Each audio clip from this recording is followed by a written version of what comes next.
What's up, people? It's your man Herbal Lover coming from your mama's basement.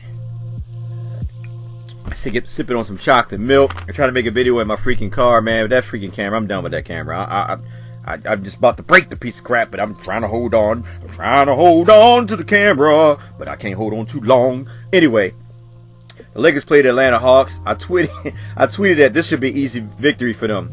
Then I have to remind myself of my tweet that I tweeted the previous one when they played the Kings. That LeBron James and all the veterans should basically take a seat. You know, when it was like, 5 minutes left in the game, they were up by 18. They should let the young guys get out there and play. They should let Lonzo Ball run the helm and allow them to, build that commodity and also confidence within himself when LeBron James is not on the floor. You got to remember, this is the 82 season game. LeBron James is 34 years old. After a while, he's going to start losing the step. He's not going to be the LeBron James when he was 27, 28. So we got to make sure we understand that. It doesn't last long in the sports world. When you start reaching up there, you become Vince Carter, and you still can get up, but not like you used to, and you can't run like you used to. But anyway, I said it before in the game against the Kings. I said they should sit them down and let the young guys play when he was up by 18. And I forgot who it was that actually said, you know what, Urban, they came back by 10, so they brought, so they had to keep LeBron in. I said, yeah, but here's the thing. You got to trust in your young players. LeBron, like I said, LeBron James is not going to be around there forever. So you got to have trust in them, and so do LeBron. He got to have trust in them players as well. If they're going to get to the playoff, which I know for a fact that the refs are going to make sure, the league is going to make sure the Lakers get to the playoff, because that's big revenue. It'd be foolish for them not to. And anybody that don't see what I see, then I don't know what to tell you. But they're going to make sure the Lakers get to the playoff. But anyway, this game right here against the Atlanta Hawks, they were winded. I seen it like just in the first quarter, they were just tired. And you actually seen, listen, you could tell LeBron was tired. If you could not tell LeBron was tired, I don't know what to say to you, because at the end of the day, this is the most that he ever gave the ball up to Lonzo Ball. Let Lonzo Ball actually run the team. And that's because, like I said before, he was tired. And that's why I say he should sit down, because once again, you got 82 games. You want to make sure that you mentally maximize the opportunity to let LeBron have these breaks in between time. LeBron James is tired, and like I said, in the game of Cleveland, he played 82 games. I think he led the league in minutes. So he's still tired from that game, even though you had your downtime when the offseason and all that, but you still draw a lot of energy. And like I said, you getting older, you're not getting younger. So that game against the Kings, they should have set him down, him and all the vets, and basically let Josh Hart, Brandon Ingram, Kuzma, Lonzo, and probably Zubac coming in just on garbage time, and let a little bit Super Z get in there. And even Mo, just see, rotate with them right there. If things are not looking right, then you go with your different rotation, all that. But out of basically rest all of our veterans. When you got leads like that with 4 minutes on the clock, you gotta rest your veterans. You gotta rest your veterans. Try to say that real quick, veterans. But you gotta rest them, and you gotta learn how to mentally know how to strategically move your players around like a game of chess. If you don't know how to move your players around, it's going to be effective when you go to the next game, especially when you got back-to-back games where there's no real rest. You got to learn to rest them. That's why I had to think about it. I said, damn, these Atlanta Hawks are not that good, but they're giving the Lakers a run for their money because the Lakers were tired. If it wasn't for Chandler and JaVale McGee, I don't know what to tell you guys, because at the end of the day, they looked too tired. They looked tired, and they looked worn out. Now, at the end of the day, Lonzo Ball had a pretty good game. He played a pretty good game. Not too bad, but it was pretty good. Kuzma had a better game, and they actually stepped up. But the thing is, I want to share this real quick. That dude Trae Young, man, he about 90 years old, though. He look old as crap, but dude, nice, man. He got a nice little stutter step, man. He was giving them guys work. You know what I'm saying? But Fox did too, man. He was giving them guys work as well. The thing is, the Lakers still got work in the perimeter defense. Now with Tyson Chandler and JaVale McGee, there's no reason for them guys to really use help defense down low. I'm just being honest with you. There's no point of that. They can actually go man-to-man or run zone. And they got to have confidence in their centers that they're going to bail them out. Not to the point where you just let the freaking player go right away. Like Lonzo Ball on one play, he just let Trae Young right past him and hoping that Tyson Chandler will bail him out. We cannot keep doing that. That's lazy defense to me. You got to get in front of man's, be a little physical, back off when you need to back off, but be a little physical, put pressure on them, put body on them. When they're on the perimeter, rub up on them a little bit. You know what I'm saying? Put body on them, chase them off that line, because that's where we're getting killed at on the perimeter. So once we establish that, we could be a pretty good defensive team. Now, here's my thing I want to say too. And this is for you LeBron Knights. And I know you guys going to want to, go off and all that, but we have to start calling LeBron James out.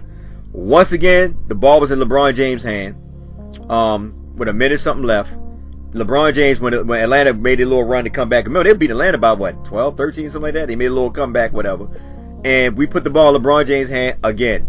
The LeBron James system. Like I said before, I don't mind the LeBron James system with 3 minutes left on the clock where LeBron James had the ball. But at the same time, we got to communicate to the players that you shouldn't just all run to the perimeter and just basically let LeBron go ISO. Because what's going to happen is that when you play a guy like him so much, you prefer him to take the jump shot than attacking the basket. So they're going to collapse to prevent him from getting to that basket.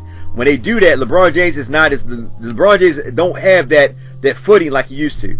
So he just basically bulldozes his way to the paint.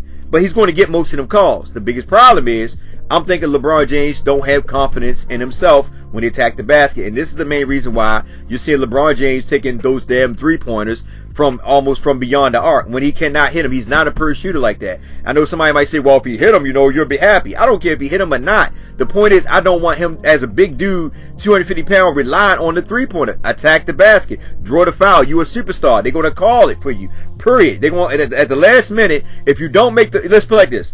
If LeBron James attacked the basket, if he make the layup, the ref's not going to call it. During that end, if he missed the layup, they're going to call it. Majority of the time, they're going to call it. Why? Because they want the Lakers, like I said, to get to the playoff. They're rooting for the Lakers. Revenue, high revenue, ratings. Let's think about it now. Lakers, LeBron James, that's money. They want them to go to state to play each other. So LeBron James need to attack the basket. The first time he went there, he ain't had no oomph. He banged the ball up off under the bottom part of the rim. Atlanta went down there. They turned the ball over. I think somebody shot an air ball three. They came back down there. They put the ball in LeBron had James again. They were up. The Lakers up by a point. I think it was up by a point, something like that. Anyway, he came down there. He shot that dumb three again, like he did in the game before the Sacramento game. Okay, they got the ball back. They got the ball back. They get right back to LeBron. They all run to the perimeter. No pick and rolls. No cutting to the basket. Nothing. Everybody just basically cleared out. Let LeBron James do his thing. I don't like that. I like to see LeBron James attack the basket and somebody like Kuzma or Brandon or Josh Hart, whatever, because he did one play where he kicked to Josh Hart. Josh Hart made that dumb play. Instead of kicking it out, he fell, but he made the free throw. So I don't mind that. He got to draw the foul and he made the free throw. But at the end of the day, I like to see guys cutting to the basket, because if LeBron James is drawing the double team, you don't have to shoot a three to win the damn game. Go to the basket, attack the basket, draw the foul, go to the free throw line, win the game on the free throw line or in one. You don't have to shoot threes. We're not a good three-point shooting team, so we got to utilize our strength. We keep playing into our weakness, and I don't get it. You know what I'm saying? We should not be sitting here struggling with these teams. But I digress. Based on the fact that based on the fact that the Lakers were, they were tired. So I understand that. But for you, another game where you take 2 threes and you clunk both of them, then you'll finally attack the basket and you get fouled and you miss both free throws.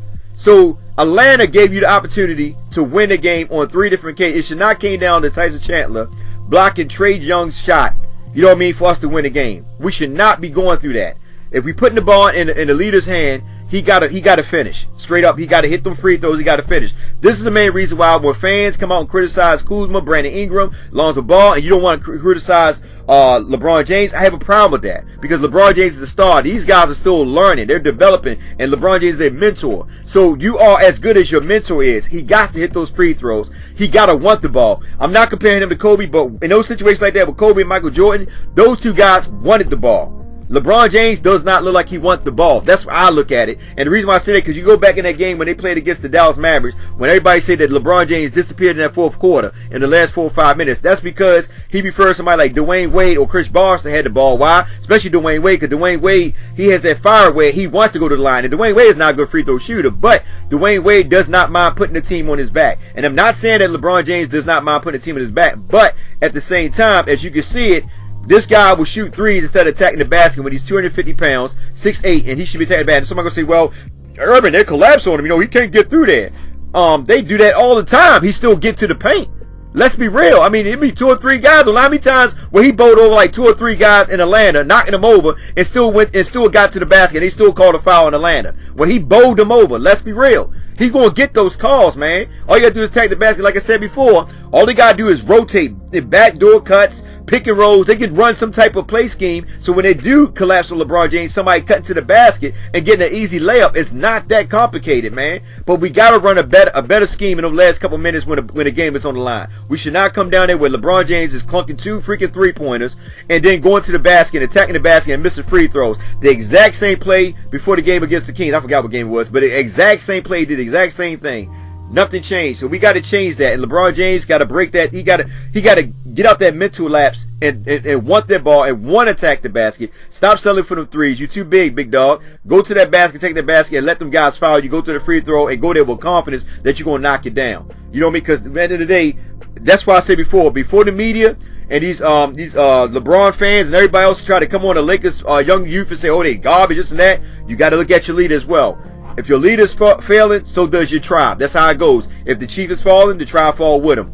If the ship sink, the captain sink down with the ship. So everything is always hanging on LeBron James. So we're going to call LeBron James out because why? That's what we got him for, to be a leader, to be a mentor for these young guys. And when they put the game in his hand, an opportunity for him to win a game, he got to come through. I'm not saying you got to win all of them, but at the end of the day, when the refs are helping you and you still cannot create, I don't know what to tell you. Like when Kuzma got that, got that rebound. I mean, goddamn, I'm gonna call it was a foul, but it is what it is. I'm a Lakers fan, so I'll take it how we take it. But we still won the game. But right now, I think we're 7-6. That's good. Just got to keep it up, man. But at the end of the day, we got to close out games better. I know them guys were tired, but Lou Walton should have, like I said, in the game against the Kings, they should have set the veterans down and let them young guys play. That way, these veterans will be fresh going into the Atlanta game. That's a bad decision, a coaching decision on LeBron James and Lou Walton because they both are coaches. Let's be real. LeBron James should have took himself out of the game. That's why I look at it like he's patting his stats. I know a lot of y'all don't want to hear that, but it is what it is. I love the guy. He's on our team. I'll take it for what it is, but I know at the end of the day, man, you patting your stats. I know y'all don't want to hear that, but listen, it's your man Urban Lover. Like, share, subscribe, get in the comments and tell them what you think. Let's be real, guys. We love the Lakers, but we got to call it out when we need to call it out. You know, like I said, we should be, like I told y'all, we should have a way better record than what we have right now. This is the 4th game where we actually, I think it's the 4th game, yeah. I think 4th or 5th game where we put the ball in LeBron James' hands when the game is on the line, and he almost lost it. But like I said, Stonewall and Chandler was there, man. So kudos to Chandler. You the MVP. Nobody else. You the MVP, dude. Because if you didn't get that tip, right now we'd be freaking 6-7. So yeah, you the real MVP. You and JaVale McGee, man. I love that. I love that duo, man. I just love centers, man. But let me get off this. I'm talking. I'm ranting about to start crying because I freaking love centers, man. I freaking love centers. I love them damn centers.